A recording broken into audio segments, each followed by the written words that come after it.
Sign the papers or get out of my sight. Julian's voice, dripping with a smugness he hadn't earned, echoed in the grand foyer of the estate my grandfather built. He waved a sheaf of documents, the cheap paper a stark contrast to the centuries-old mahogany table they were about to be signed on.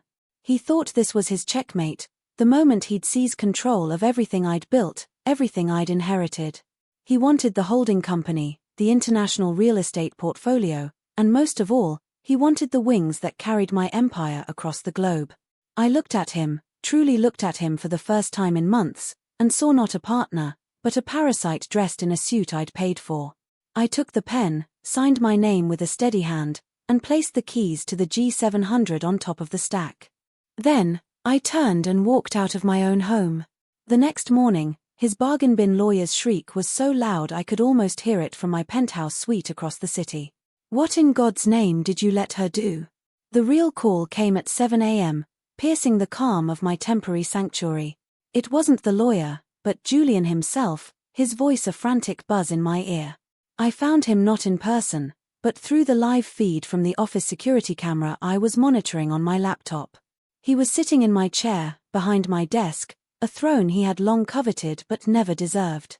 He had my financial ledgers, my flight manifests, my acquisition proposals, spread across the polished rosewood like a child playing with grown-up toys.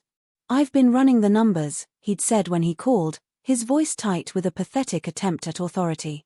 "It's time we acknowledge my contribution to this empire, Amelia. My contribution." The words were so absurd they were almost funny. Julian's primary contribution had been to the bottom line of every luxury brand in a 5-mile radius. He'd positioned himself in my office, the nerve center of a billion-dollar enterprise I had built from the ground up, as if he belonged there. The morning light caught the dust motes dancing in the air, illuminating the space where my industry awards used to sit before he'd shoved them aside for his tacky motivational paperweights. "You've been in my private server," I stated, my voice devoid of emotion. Not a question, but a confirmation of a breach I had anticipated. The encrypted server where I kept the real documentation, the offshore trusts, the contingency plans that made Fort Knox look like a garden shed.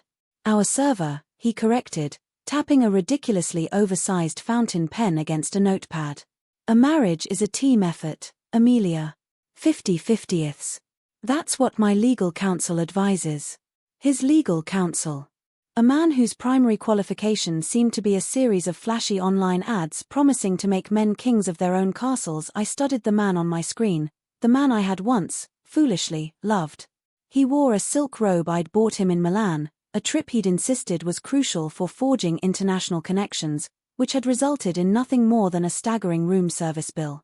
His hair was perfectly coiffed with a product from a ridiculous men's spa he frequented, an expense logged under corporate wellness. I zoomed in on the documents he'd arranged.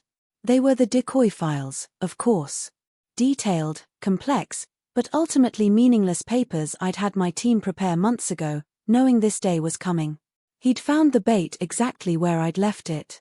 "Your counsel," I repeated, picking up my own phone to text my actual attorney, Eleanor Vance. This single deal I was about to close in Zurich would generate more profit than Julian had spent in his entire profligate life. The same Julian who, just last year, had called corporate law a parasitic industry for people with no imagination. He shifted in my chair, my custom-designed ergonomic marvel that cost more than his last 3 sports cars combined. "This is different. This is about protecting our joint assets. Our assets." I watched him on the screen as he picked up his notepad. He'd scribbled Amelia's holdings at the top and then listed everything he could think of: the Swiss chalet, the art collection I'd inherited from my grandmother, the G700 private jet he treated like his personal taxi service. He stood up, pacing in front of the window that overlooked the 100-acre estate. "I have sacrificed for this partnership, Amelia. While you were jetting off to board meetings, I was the one maintaining our lifestyle. I was your ambassador. Maintaining our lifestyle. I thought of the staff I employed to manage every aspect of our lives, the household manager who ran the estate with military precision, the art curator who maintained the collection, the aviation team that kept the jet in pristine condition. Julian's role as ambassador consisted of hosting lavish parties for his vapid friends and telling everyone he was the creative visionary behind my success. Is that what you told your lawyer? I asked, my voice dangerously quiet. That you maintained the chalet you only visited for ski season and the jet you only used to impress aspiring models? I've put my own ambitions on hold for you, he insisted, his voice rising. The venture capital firm that never had a single investor. The luxury brand that never produced a single product. The tech startup that consisted of a single, non-functional web page. I swiveled in my hotel chair to look out at the city skyline. Far below, life went on, oblivious to the quiet demolition I was about to enact. The jet is mine, Julian, I said, my voice as cold and clear as the air at 30,000 feet. It was mine before I met you. The tail number is registered to a trust established by my father. I've paid every maintenance bill, every fuel charge, every pilot's salary. We're married, he shot back, as if that single word could rewrite years of legal and financial history. The law says. The law, I interrupted, says that assets held in an irrevocable trust are not subject to marital division. I've been exceptionally careful, Julian. His face, even on the pixelated screen, turned a blotchy red. He grabbed a handful of the decoy bank statements. These show transfers. You put money into our household account every month. For your personal expenses, I replied. Your clothes, your cars, your ridiculous business lunches. All documented, all accounted for, all entirely separate from the assets that truly matter. He slammed the papers down, his practiced composure shattering. I deserve a return on my investment. You can't just throw me away with nothing. I watched him for a long moment, a pathetic man playing king in a castle he didn't own. This isn't over, he snarled, grabbing his phone, probably to call his lawyer. You have no idea who you're dealing with. I ended the call and leaned back, a small, grim smile touching my lips. Oh, I knew exactly who I was dealing with. And he had no idea who he had just challenged. My phone buzzed. It was Eleanor. Phase 1 is complete. He took the bait. Let the games begin. The locks wouldn't be changed for another 6 hours, but Julian's world was already shrinking, and he didn't even know it. My assistant, Chloe, knocked on the door of my suite 20 minutes after the call with Julian ended, holding a tablet with the morning's financial reports. Her expression was one of professional fury, an emotion I had come to value highly. I wasn't sure if you'd seen this yet, she said, her voice tight. She'd been with me for a decade, a fiercely loyal and terrifyingly efficient woman who knew my business almost as well as I did. He picked these up from the main server yesterday, claimed he was conducting a spousal audit. I opened the file, bypassing the standard reports and going straight to the flagged expenses. There it was, nestled between a payment for jet fuel and a deposit for a new acquisition. A $10,000 retainer fee to a Lion's Den Legal Services, dated 3 weeks ago. The same day Julian had surprised me with a rare vintage of champagne, claiming he wanted to toast my latest success. Chloe, I said, keeping my voice level despite the cold anger coiling in my gut. What else did he access? She shifted, her discomfort palpable. He requested full access to the aviation management portal. Said he wanted to explore revenue generation opportunities. He also asked our CFO if he knew how international assets were handled in high-net-worth divorces. I assumed he was speaking hypothetically. Of course he was. Julian, who thought a balance sheet was a type of yoga, was suddenly interested in asset division. I scrolled further, finding 2 more charges from his new legal team. One for a consultation with an asset valuation expert, and another with a public relations firm specializing in narrative management. He wasn't just planning a divorce, he was planning a hostile takeover of my life. My private line rang at precisely 12:30 p.m. Julian's name glowed on the screen, accompanied by a photo from our anniversary trip to Monaco. We were on my yacht, the sun setting behind us. We looked happy. I remembered that moment. I had just closed a deal that solidified my place on the international stage. He had been so proud, or so I'd thought. Now I realized he was probably just calculating his percentage. Darling, his voice was unnaturally smooth, like cheap whiskey trying to pass as aged scotch. What time are you landing tonight? I have a surprise for you. Julian hated surprises unless he was the recipient. In our 5 years of marriage, His idea of a grand gesture was remembering to have the housekeeper stock my favorite tea. A surprise. "We need to have a serious discussion about our future," he said, and I could hear the rustle of papers. About restructuring things to benefit both of us. The words were so clearly coached, so utterly inauthentic, it was almost insulting. I imagined him in my office, pacing back and forth, rehearsing his lines in front of the floor-to-ceiling windows. "I'll be there by 8, I lied, already rescheduling my entire afternoon. "Shall I have the pilot prepare for an early departure tomorrow?" "No, I've got everything under control here." Another red flag. Julian had never controlled anything more complex than a television remote. "Just bring yourself." After he hung up, I sat in silence, the weight of his betrayal settling not as a shock, but as a final, grim confirmation. The man who couldn't remember his own mother's birthday was suddenly orchestrating a multi-pronged legal and public relations assault. The phone rang again. This time it was my head of security, a former MI6 agent with a healthy dose of paranoia. He began without preamble. "Mr. Julian has been making inquiries about the security protocols at the estate. He wanted to know about deactivating specific zones and overriding your personal biometric access. The estate, a fortress of my own design, with security systems that were the stuff of legend. Julian had always complained they were too complicated. And the jet?" I asked. He contacted the aviation authority, trying to get a copy of the ownership registration. Claimed he was the primary operator. My head of security paused. He also asked the pilot if the transponder could be temporarily disabled for private flights. My blood ran cold. He wasn't just trying to take my assets, he was planning to move them, to hide them, to make them disappear. He was treating a billion-dollar portfolio like a set of poker chips in a backroom game. The final call of the afternoon was to my mother. She was on a charity mission in Africa, but she answered instantly. "Amelia, darling, I'm a bit concerned." She sounded worried. "Julian called me this morning. He was asking about your father's art collection, the pieces he left you in his will. He wanted to know if they'd been recently appraised. My father's collection, 24 priceless impressionist paintings that had been in our family for generations. Julian had referred to them as dusty old pictures. What did you tell him?" "Nothing, of course. But he was very persistent. Said he was trying to create a complete catalogue for insurance purposes. Since when does Julian care about insurance? He once tried to claim a speedboat he crashed on a company policy. Mom, did he mention anything else? The family trust. The offshore accounts." Her voice hardened.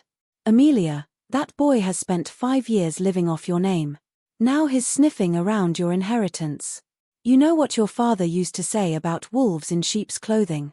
After we hung up, I made my own call. Eleanor answered on the first ring, her voice crisp and ready for battle. "Amelia. I was wondering when he'd make his move." "You knew?" "I've known since he hired a lawyer who advertises on billboards next to accident attorneys. Word gets around when someone that out of their depth starts asking about trust law." I thought back to the endless stream of consultants and advisors Julian had been meeting with. I had assumed it was all part of his usual charade of being a serious businessman. Eleanor's fingers flew across her keyboard. I could hear the rapid-fire clicking. "Let me guess. He's trying to claim the estate, the jet, and the premarital assets are all part of the marital pot. And my company. He thinks he's an unofficial partner." Eleanor let out a short, sharp laugh. "The arrogance is almost impressive. Amelia, the holding trust is untouchable.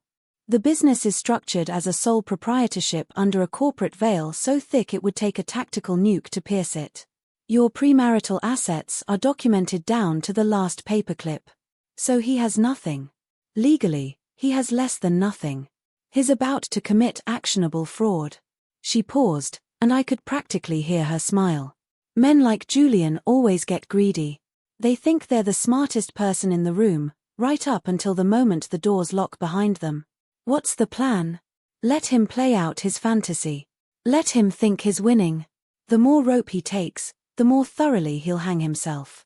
"And Amelia," she added, her voice dropping to a conspiratorial whisper, "record everything. We're in a one-party consent state. Your phone is your best witness. I hung up, a chilling sense of clarity washing over me. This morning, Julian had been my disappointing husband.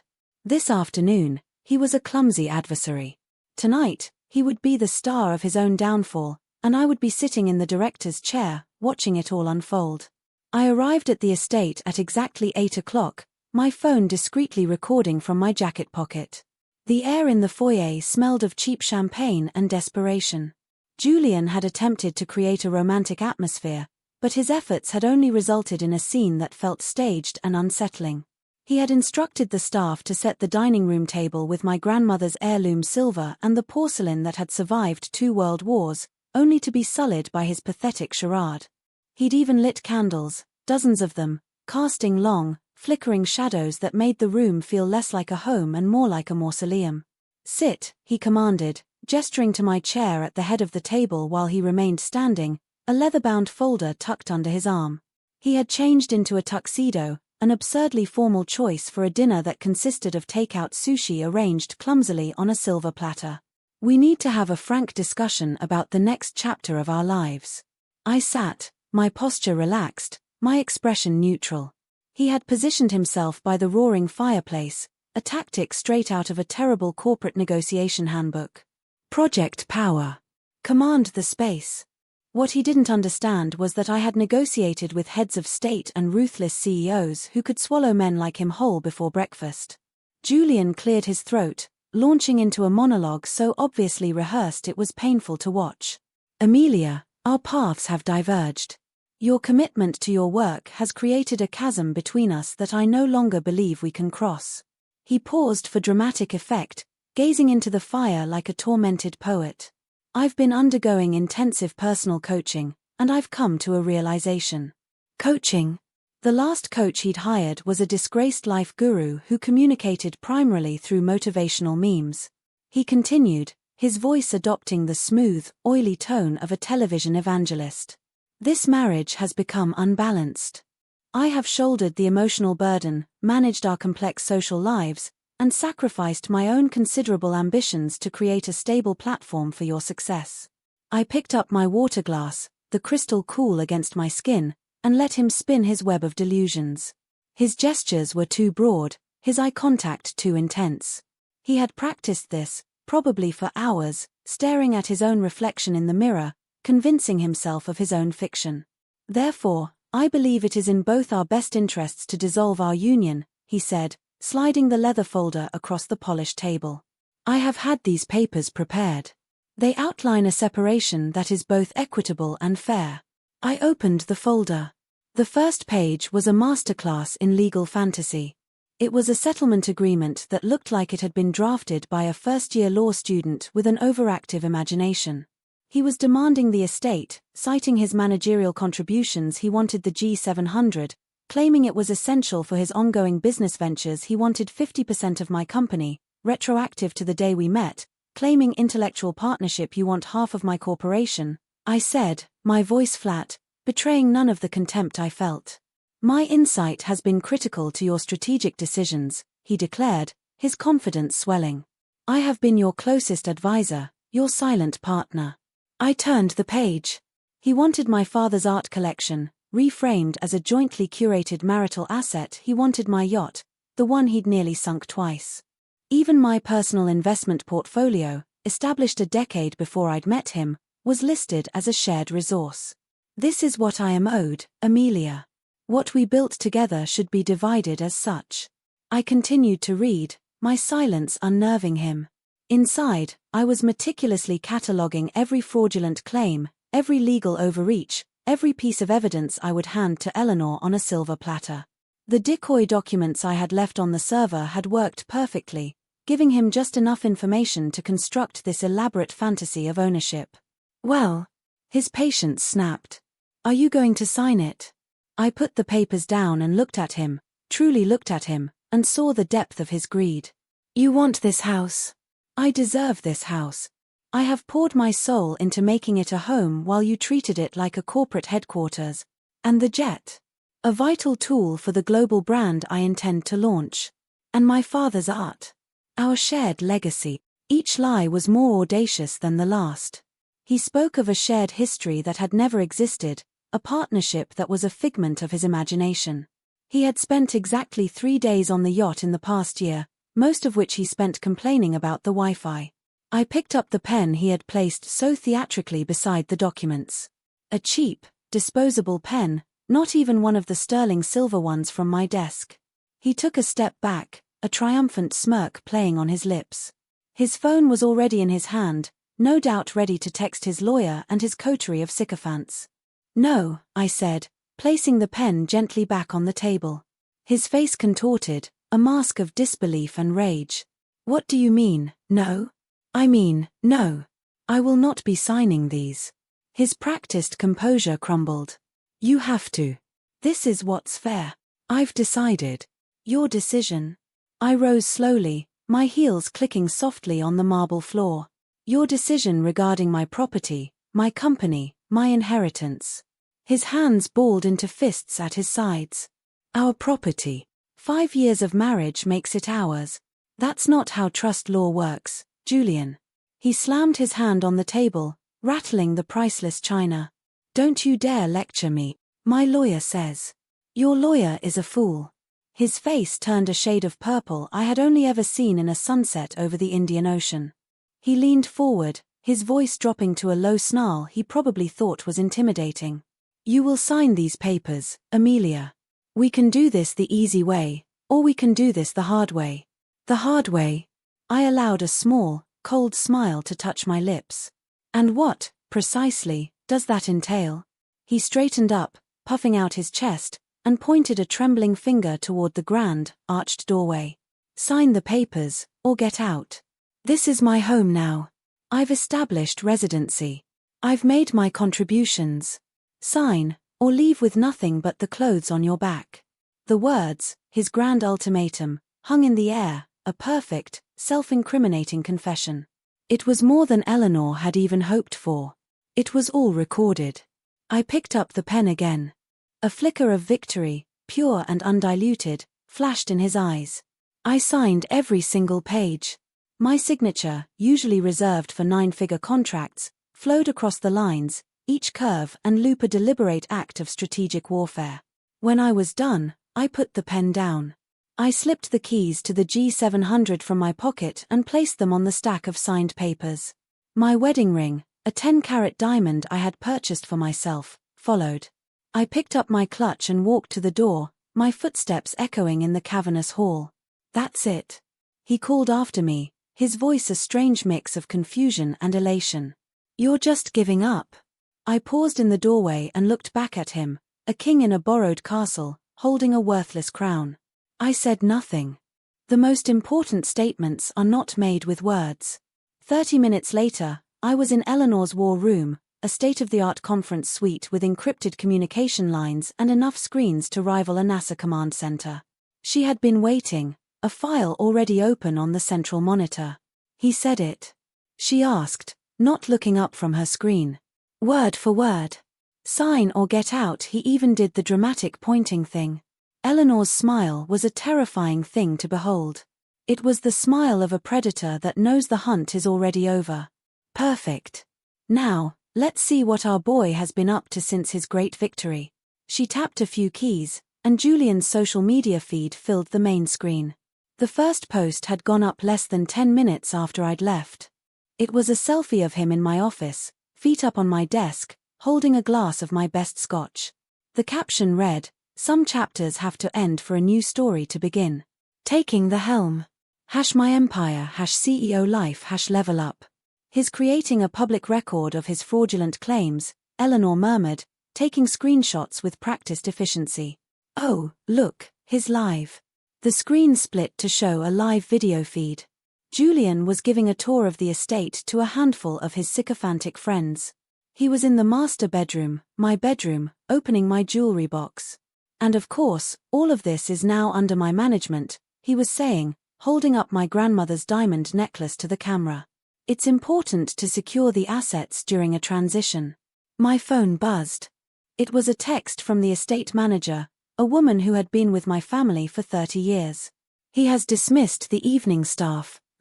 He told them he was taking over all household operations personally. He's isolating himself, Eleanor noted. Classic amateur move. He thinks he's cutting off your intelligence network, but he's just trapping himself inside the evidence locker. Another post appeared. It was a picture of the signed documents, carefully arranged next to the jet keys. The caption, "Negotiations complete. Time to fly. #victory #hustle harder." He tagged his lawyer, who immediately commented with a series of fist pump emojis.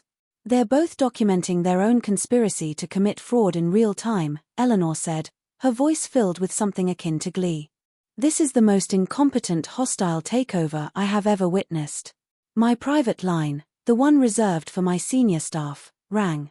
It was Marcus, my CFO, a man who could find a misplaced comma in a 10,000-page financial report. The transition is complete, he said, his voice calm and precise as always. All corporate accounts have been restructured. Julian Thorne's access was revoked at 20:47 hours. All associated corporate credit cards and signing privileges have been terminated. What was his last attempted transaction? A $5,000 charge at a high-end watch dealer, 10 minutes ago. It was declined. Marcus paused. Also, he attempted to access the corporate aviation account to file a new flight plan for the G700. The system, as per your instructions, has locked him out. Of course he did. He thought he could just take my jet for a joyride. The second call was from my pilot, a retired Air Force colonel who viewed the G700 as his own child. Mr. Thorne just called me directly. He demanded I have the jet fueled and ready for a flight to Ibiza in the morning. He informed me that he was the new principal and that all flight orders would now come from him. What did you tell him, Colonel? I told him the aircraft was grounded for an unscheduled, comprehensive maintenance check, effective immediately. I also told him that attempting to interfere with FAA-mandated maintenance protocols was a federal offense. I could hear the grim satisfaction in the colonel's voice. He won't be flying anywhere. The final piece of the evening's puzzle fell into place with a text from my sister. He's trying to control the narrative, she wrote. He just called, spinning some story about you having a mental breakdown. Said you signed everything over to him because you couldn't handle the pressure anymore and that he's now the steward of the family legacy. He actually asked me to help him secure the more sensitive assets for safekeeping. He was trying to get his hands on the rest of the family fortune, the parts he didn't even know existed. He was so blinded by his greed, so convinced of his own cleverness, that he couldn't see the trap closing around him. Eleanor swiveled in her chair. We have him on illegal eviction, attempted asset theft, conspiracy to commit fraud, and about a dozen other things. His social media is a signed confession. What happens now? Now, she said, pulling up a new file on the screen. We let his new reality sink in. We let him wake up tomorrow morning in a house he doesn't own, with no money, no access, and no power. We let him discover that he's not a king in a castle, but a prisoner in a gilded cage of his own making. Morning arrived not with a bang, but with a series of quiet, digital clicks. The first notification came from the smart home system I had installed throughout the estate. At 6 a.m., 5 separate attempts were made to activate the espresso machine in the master kitchen. All failed. User Julian Thorne access denied. He had mocked the system as an unnecessary extravagance, yet had grown accustomed to its seamless convenience. Now, that convenience was gone. The second notification was from the gatehouse. Julian's brand new sports car, the one he'd insisted was a necessary corporate vehicle, was being towed. The lease, tied to a corporate account that no longer recognized him, was officially in default. I watched on the security feed as he ran out onto the driveway in his silk pajamas, waving his arms frantically at the tow truck driver, who simply handed him a piece of paper and drove away.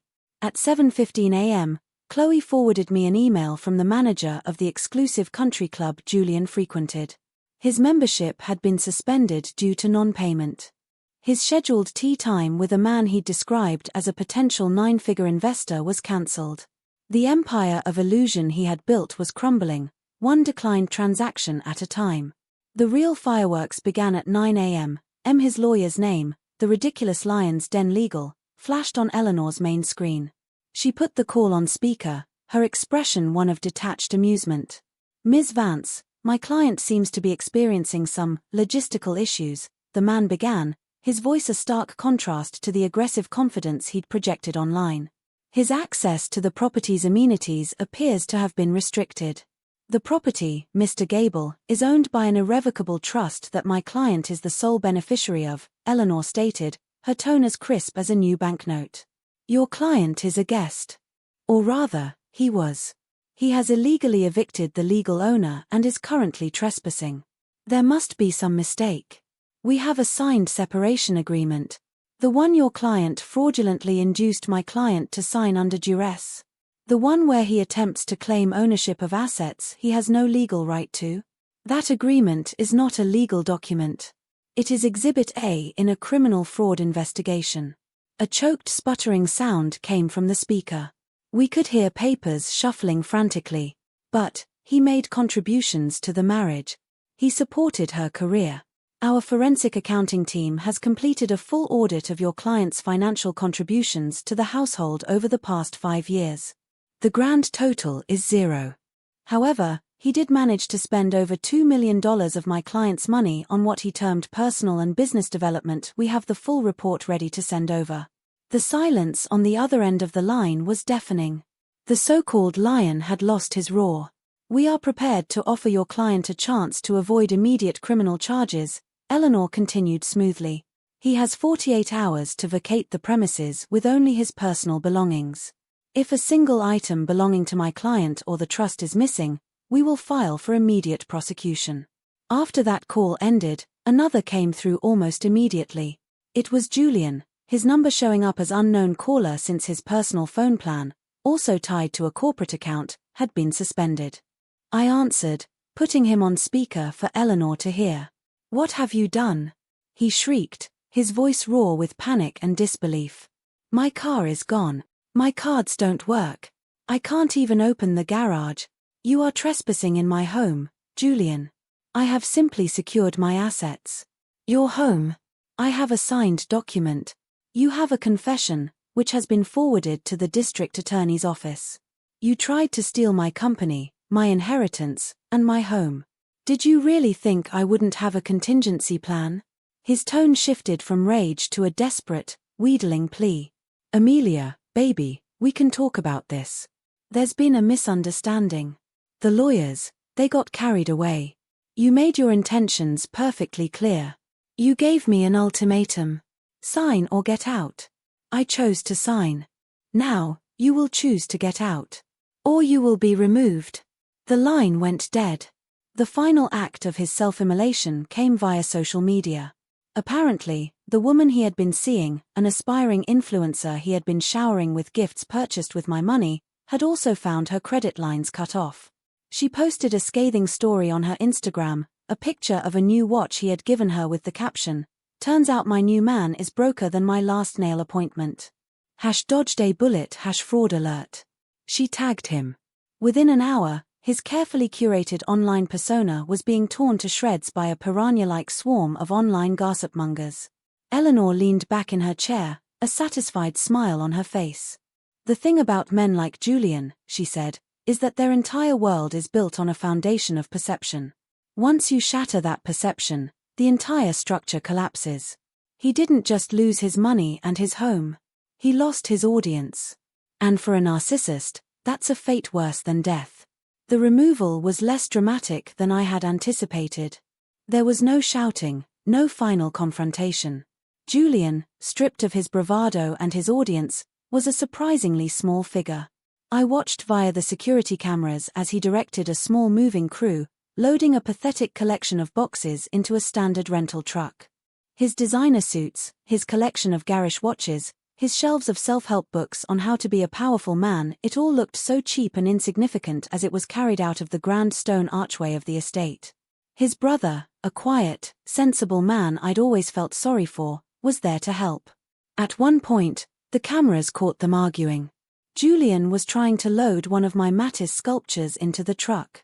His brother pointed to the base of the statue, where the museum security tag was clearly visible, and shook his head. Julian threw his hands up in defeat. He couldn't even steal properly. Jennifer Martinez, my neighbor from 2 estates down, sent me a text. He tried to tell the movers the grand piano was a family heirloom. They just laughed at him. It seemed the entire neighborhood was enjoying the spectacle. By late afternoon, he was gone. The U-Haul truck rumbled down the long, cypress-lined driveway and disappeared. The silence he left behind was profound. That evening, I returned home. Robert, my head of security, met me at the door. We've swept the entire estate. All access codes have been reset. A full digital forensic sweep is underway to ensure he didn't leave any malware on your systems. I walked through the familiar rooms, which now felt different, lighter. The air, no longer thick with his cologne and his colossal ego, seemed fresher. In my office, his ridiculous paperweights were gone, replaced by the awards he had hidden away. I ran my hand over the cool, polished wood of my desk. It was mine again. The next morning, I called the colonel. "Have the G700 ready," I said. "File a flight plan for Geneva. I have a deal to close." As the jet climbed to 40,000 feet, breaking through the clouds into the brilliant, unending blue of the sky, I felt a sense of peace I hadn't realized I'd lost. Julian had tried to clip my wings, to tether me to his own small, pathetic world. He thought that by taking my house and my jet, he could take my power. He never understood that my power wasn't in the things I owned. It was in the mind that had built the empire, the will that had protected it, and the foresight that had anticipated his every move. He had wanted a 50-50th split. And in the end, he got it. I had my 50%, which was everything. And he had his, which was nothing. The irony was not lost on me. 6 months later, the dust had settled.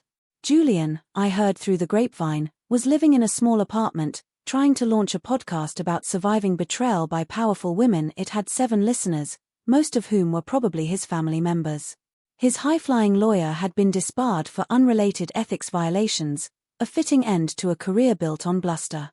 I, on the other hand, had just closed the largest acquisition of my career. I was hosting a small dinner party at the estate to celebrate with my team, the real partners who had stood by me.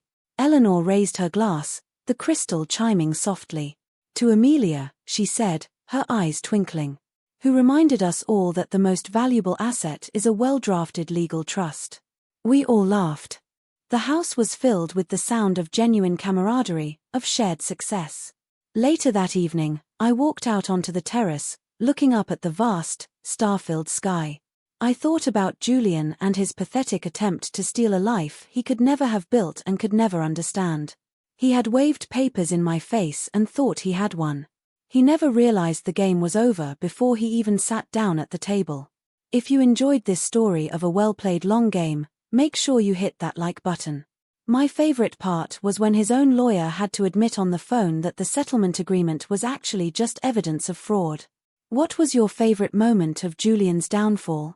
Let me know in the comments below. And don't forget to subscribe so you don't miss more stories of sweet, calculated revenge.